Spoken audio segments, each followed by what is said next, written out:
All right, next alumni spotlight. We have the one and only Rick Danison from Crooksville, Ohio. Played for us. His senior year was 2005. Then he helped coach and ran the weight room in 2006, then graduated in the spring of 2007. And he is sporting, yes, he is sporting a 1,200 shirt right there from back in the day. Probably still can throw that way. But always a blast to get with Rick, and appreciate you coming in, Rick. Why don't you, for those that don't know, why don't you give a little update on kind of what you're up to now these days? Well, recently, I just accepted a position at Michigan State under Coach Tucker and Jason Novak, which will be the head strength guy there. So yeah, we're excited. Yeah, Rick, has spent some time with the Bengals, Ohio University, then the Bengals, then Indiana for what, 10, 11 years now you've been in Indiana. So heading up to Michigan State to be a Spartan. So real proud of you, Rick. Always proud to kind of follow your success and excited to see what you're going to do up there. Tell us a little bit, about your favorite football, one of your favorite football memories. There's too many to even think about. But every practice, I was probably, I was probably a little bit different as far as most people just don't like practice. I've been coaching for so many odd years now. You see it. Even your best athletes, they just don't like practice. I love to practice every single day. Other than the kind of spring, my back got stoved up, and I looked like a stiff Frankenstein, couldn't even move. But every day, back when we were actually, you're allowed to tackle and hit people for real. Just every day of, you pushing us, and when you gave me kind of the reins to be the defensive captain and just demanding that effort, barking at the scout team quarterbacks, but as far as gameplay and just something I think will be stamped forever, it's got to be being on Sports Center, and sure. Snapping your senior year. Yeah.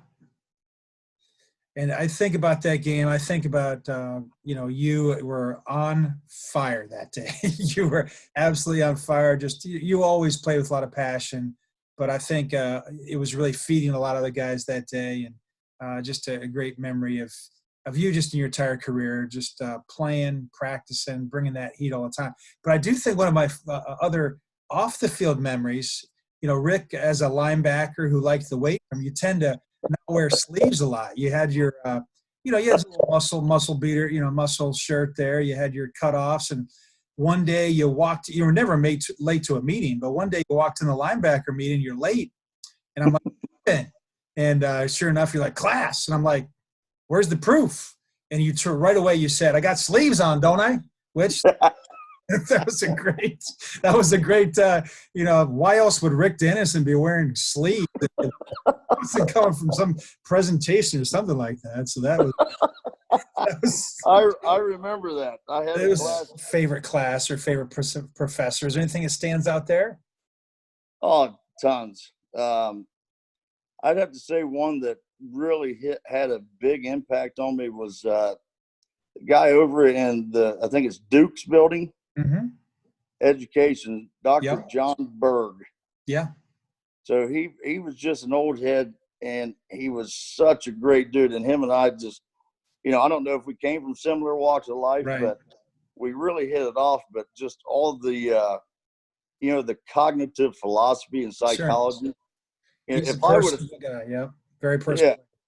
Yeah. If I would have stayed another year, I'd have got another minor in psychology. Sure. It was just right.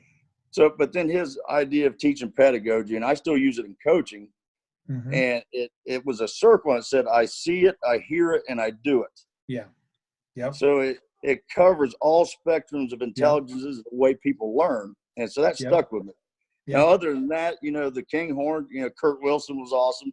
Yeah. I don't think he'd been teaching for a super long time, but he was so knowledgeable Yeah. If it wasn't for him, I would have never passed the certification test. Right. And then Swanson was just, Yeah.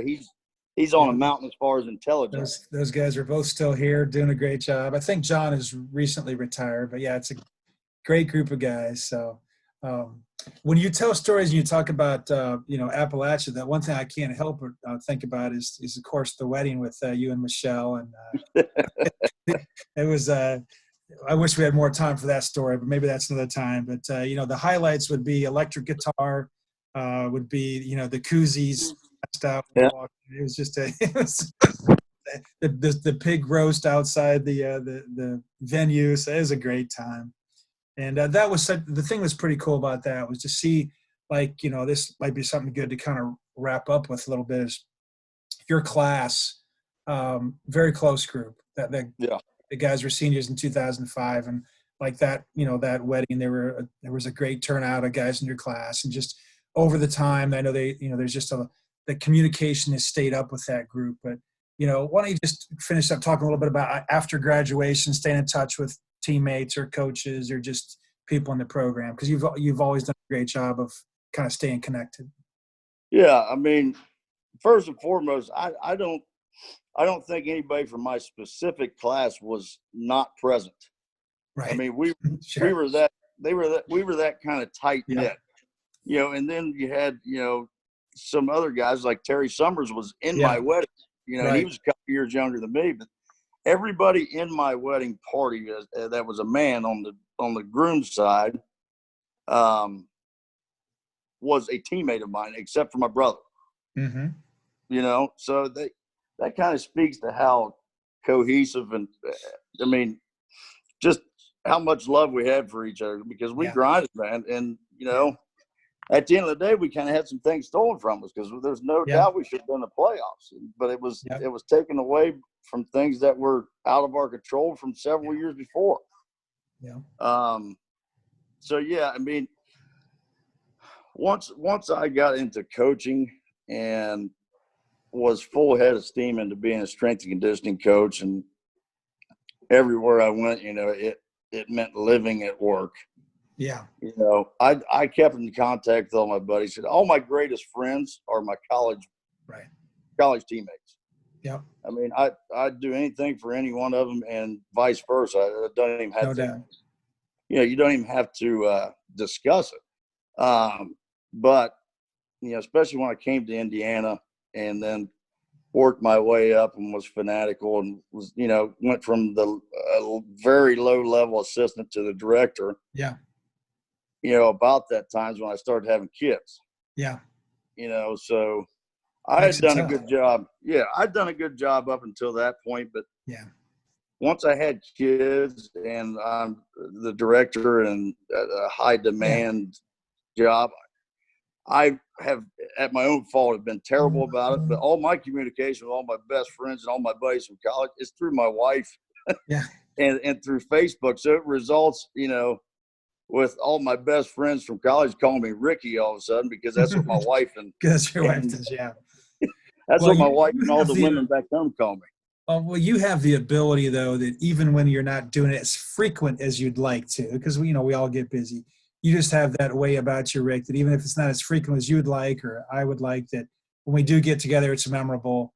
And we just appreciate you. We love you. We love your family, and just appreciate everything you done. I'm just looking forward to following your continued success at Michigan State, man. So well, if this is going on the internet in regards to Ohio Northern, let it be known that the dean of football is by far and above one of my largest mentors forever. Fact. And then, Schoitzau is one of my dearest friends, Big Devo, Devin Russell, phenomenal coach. I mean, the watching the staff you've been able to put together and then send guys out, afterwards has been phenomenal. And that place will always be special to me. Well, you're a little closer, so it'll be a good reason for us to get there and see you now. So we're excited about that. So let's go.